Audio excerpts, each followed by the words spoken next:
Last week, you did the brain dump. You got everything out of your head and onto paper. And now you're probably looking at this list thinking, where do I even start? Because I want to work on it all of it. And first, I want to say, that makes sense. All areas of your life matter, all the time. And wanting growth in more than one area doesn't make you unrealistic.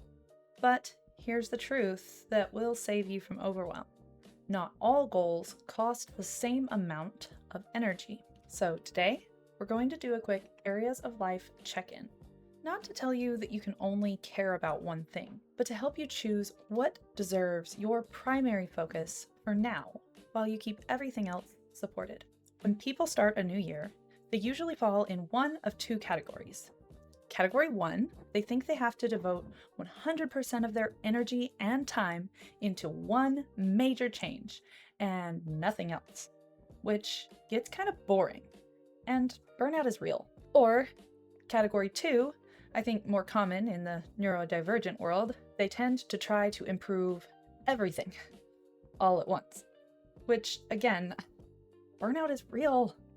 And it's not that it's too unrealistic to make multiple changes, but it is unrealistic and unfair to ourselves to try to make too many high-effort changes at the same time. This is because you have limited time, limited energy, and limited mental bandwidth, and many things in your current life that already really need to be maintained, and some changes require a lot more of that bandwidth than others. Here's a way I like to explain it. I like to think of it like a stovetop. Some burners are on high. That's the areas of life in which you're making big change that needs real close attention and frequent adjustments. Just like when you're actively cooking something, lots of stirring, lots of adding in ingredients, etc. Some burners are on medium to low.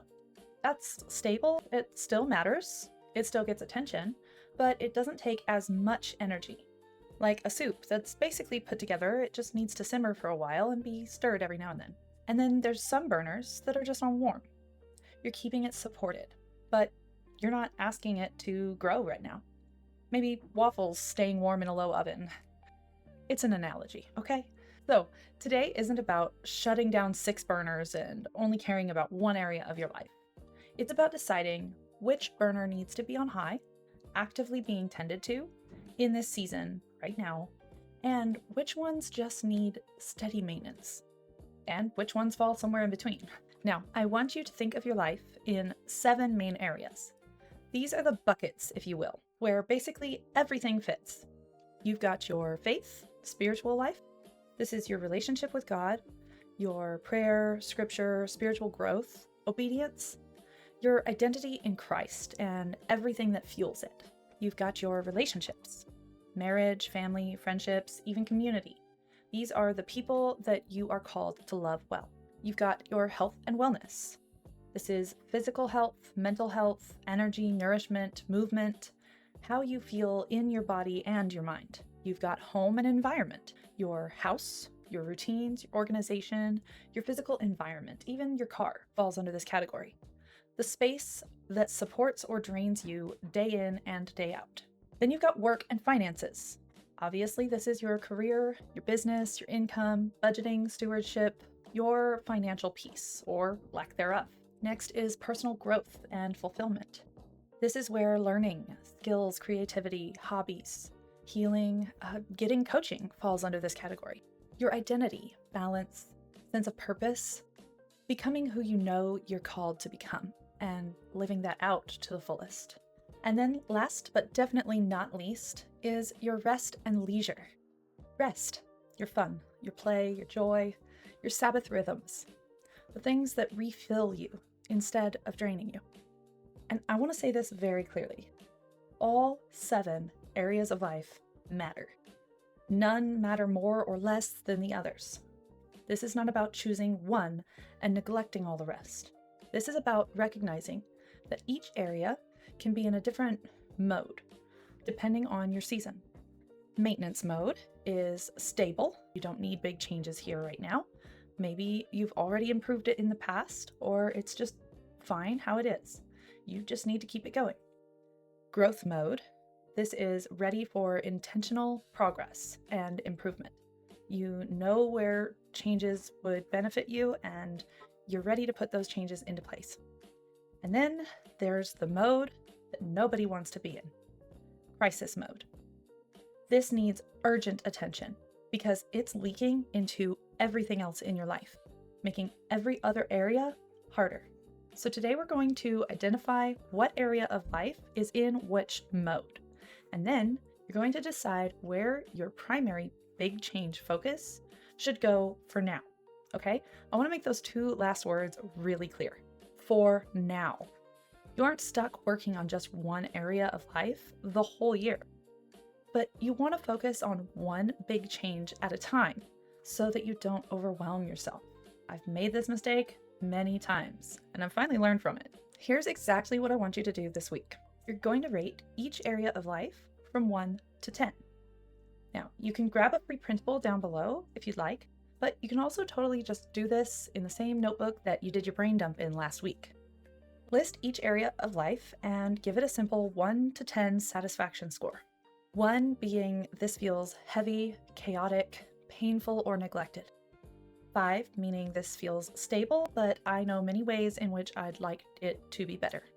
And 10 meaning this is super strong right now and you're thrilled where it is and it just needs to stay that way. Be honest, no one is grading you, okay? This isn't for shame. It's for your own clarity.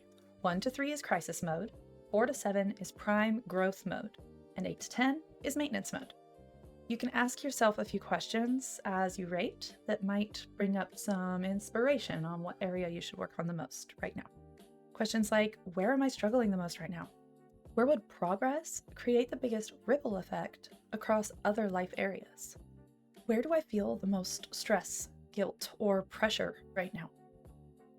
Where am I avoiding something that I know I need to address? If I could stabilize just one area, what would make the rest of my life feel just a little bit easier? Now, look at your ratings and ask yourself, what clearly needs my attention the most right now? Do you have any areas rating in crisis mode? Because you might want to start there.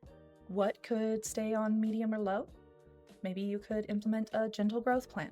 And what is doing really well right now? What just needs maintenance? Is there anything? Give yourself a high five if there is, because some people don't have anything above a 7. And that's okay, because we all start somewhere and awareness is the first step to growth. So now you're going to choose one primary focus for now. Again, that's the part I want to say carefully. You're not choosing just one area that you're allowed to work on. You're choosing the one area where you're going to make the biggest intentional change first. Because when you try to make 3 high burner changes at once, it's not that you're incapable, it's that your system hasn't been built yet to support that many high cost changes without inevitable burnout. You might end up burning all 3 pots. So, we're going to pick just one for now and keep the others in maintenance or gentle growth. Once you get comfortable with the change that you're making, you can choose another big change to start making. I'd like to take a minute to help you avoid some common mistakes. Mistake number 1 is choosing an area that you should pick. Like, oh man, I should really focus on my fitness. Okay, but is your home environment chaotic and completely draining you every day? You're probably not going to have a good or easy time changing your health and wellness when your kitchen is a disaster and you have no space to work out and you're drained every single day by the clutter all around you. Start where the pressure actually is, not where you think it should be. By the way, I'm not calling anyone out here. That was literally me a few years ago. Mistake number 2, choosing the easiest area because it feels safe. We're stepping out of our comfort zones here, people. No safety zones. If it's already a 9 out of 10, pat yourself on the back and keep it maintained. But don't avoid the area that would actually change your life just because it feels uncomfortable or scary or hard, because that is where real growth happens, in the discomfort, just outside your comfort zone. Mistake number 3, trying to turn every area into a high burner change. This is probably the biggest mistake I made for years and years and years. This is where people unintentionally set themselves up to fail at the beginning of the new year. It's not wrong to care about multiple areas. It's not wrong to have multiple goals, but you have to be careful not to stack multiple goals that require major adjustment, major discipline, and major time all at once. So instead, think one big change focus, a few small growth goals, and life maintenance for the rest of your areas. And everything working together, supported by a system. Here's a real example of what this looks like in real life. There was a season when I rated my home and environment a 3, like barely a 3. My house felt chaotic. I couldn't find anything when I was looking for it. I was carrying that stress all day long, and it was affecting my family life, my marriage, my mental health, and my physical health, as well as preventing any real growth in the business that I knew I wanted to start. And probably the most detrimental, in my faith, as I never felt like sitting down in a messy kitchen to read my Bible. I certainly wasn't making any time for fun either. The runoff effect was severe. Definitely crisis mode. Could I have tried to build a new workout routine and start a major devotional project? Sure, I could have tried. But I knew that the chaos in my environment was stealing my mental energy. So I chose home and environment as my one high burner focus. And very importantly, I did not try to overhaul my entire house all at once. Within that one high burner area of my life, I picked one meaningful change to start with: a functional evening kitchen routine. That's where I started. And when I got to a point where my kitchen was reset almost every single night, because we're not perfect, we're not aiming for perfect here, but almost every single night, I started waking up with more peace. And that itself spilled into everything. My energy, my patience, my prayer time, my focus. And then when the evening routine stopped feeling like a big change I was making and more like a change I'm really glad that I already made, it became a maintenance task. One of the most important maintenance tasks I've ever created for myself.